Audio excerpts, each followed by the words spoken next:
Hey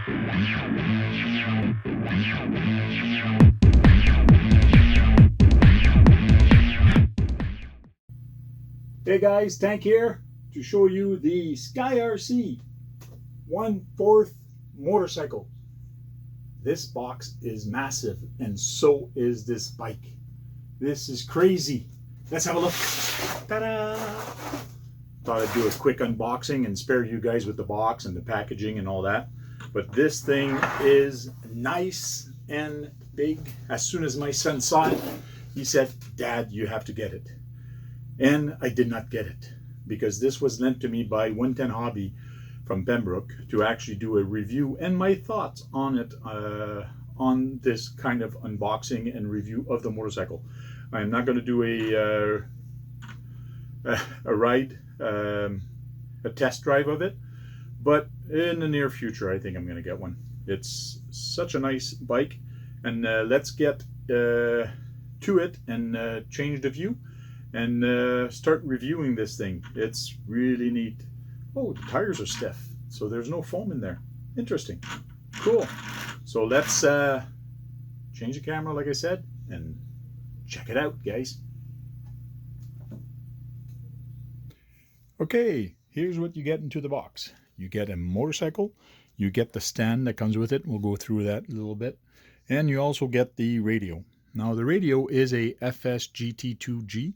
It's got a rubber handle here, so it's got a nice feel to it. But one thing I find is with this FlySky radio, it's probably one of the cheapest they have. And one thing I don't like is the way you actually set the steering trim and steering direction and throttle trim. There is no, you can't tell what it's set at because it's like a push button. So once you move it to a certain position, you don't know if it is center or if it's not. So it's very confusing, these buttons, the way this radio is. But what's nice with this is I do have the other radio, a 6-channel radio and a 3-channel radio from FlySky. So the receiver will bind to that. So if you have another FlySky, you can actually get rid of this radio and put another one. But for a starter, it's nice radio. It's a beginner radio, I find, for myself, and it's going to do the trick. So 3-channel computer radio system, the AFHDS system, automatic frequency, hopping digital system. A lot of words, a lot of acronyms. So 4 batteries, so very nice little radio. You do get a 3000 NIM pack with it. You do get a EN20 NIM charger with it also. This is a 3 amp, so if you want to charge your battery faster, you put on 3 amp and it will charge the battery a little faster. Don't do it too often, especially with NIMs. They do get hot. They will get hot faster, and don't run your NIM well right after you charge it.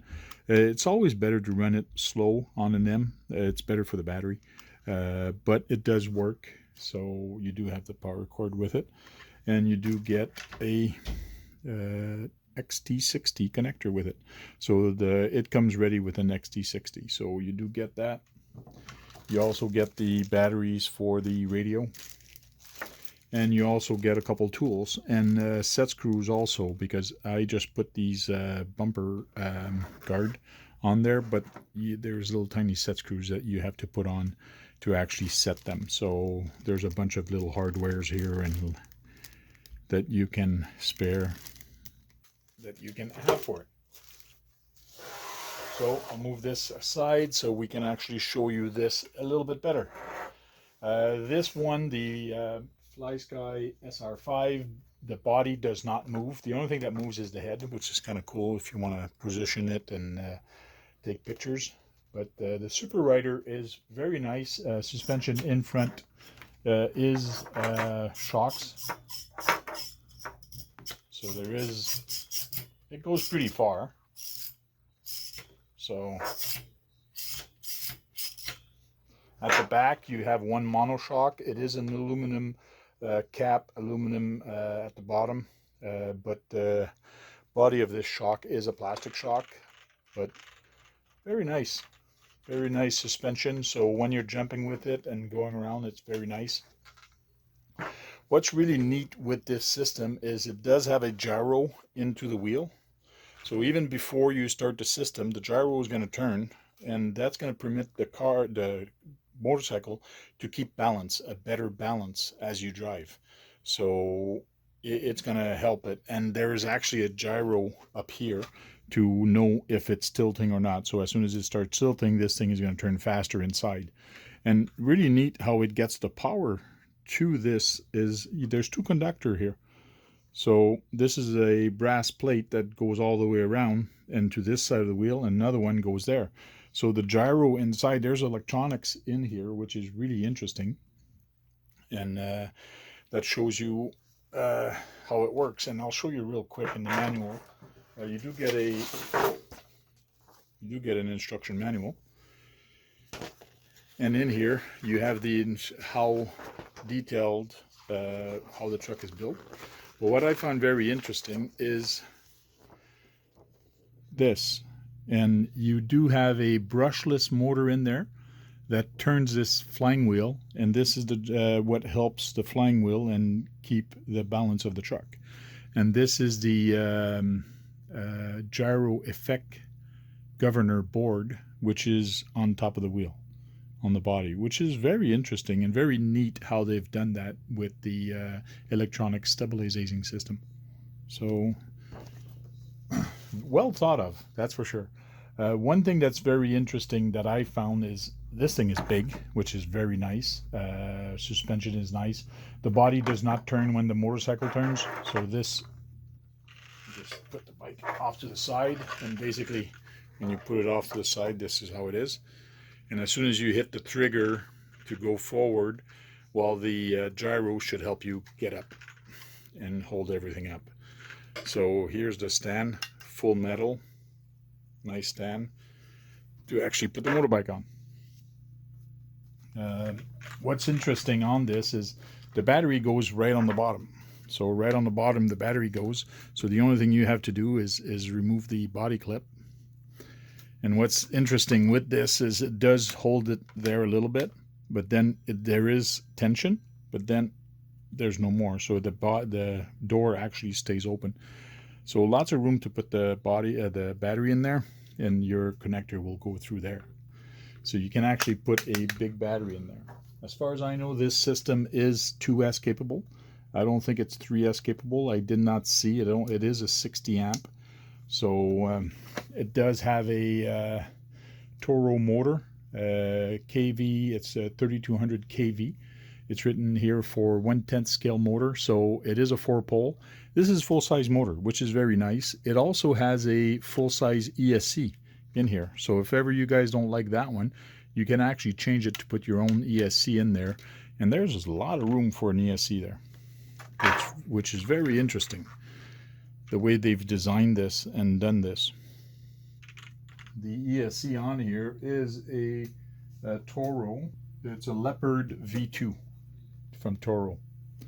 So very neat, very cool. On this side they do have the disc brake, but they don't have a caliper. So the disc brake there is just for show more than anything. The wheel is covered because the flywheel is in there to help you keep the balance of it. So very interesting how they've done the steering servo. I'm not going to take the body off of it, but steering servo is right here, and there's linkage that goes on top. What's interesting for the linkage is they do have a spring on each side of the servo horn, and that's to save the servo in case you're turning and you get a kickback on it. So it really, the spring is to help save the servo.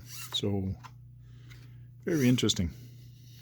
They've thought of a lot of things, and you can see the pinion here and the spur gear, both plastics, and it's direct shaft directly off to the other side. So the pinion, spur, and direct shaft up to this side where the chain is, and it is a real chain.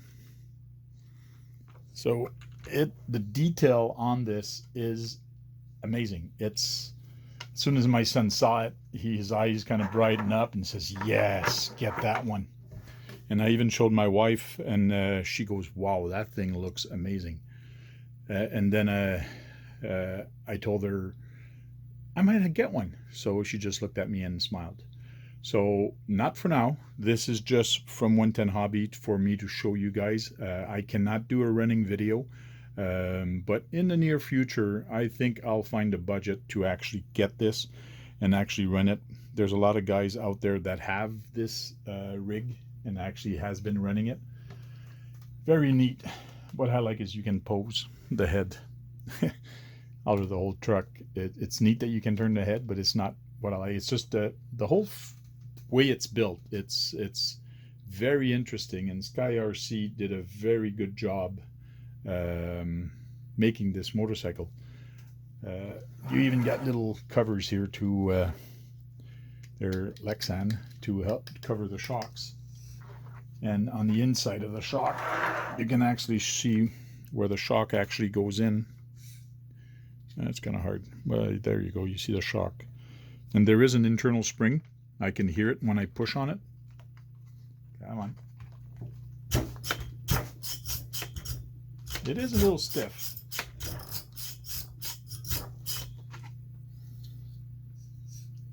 So, very neat, very well done.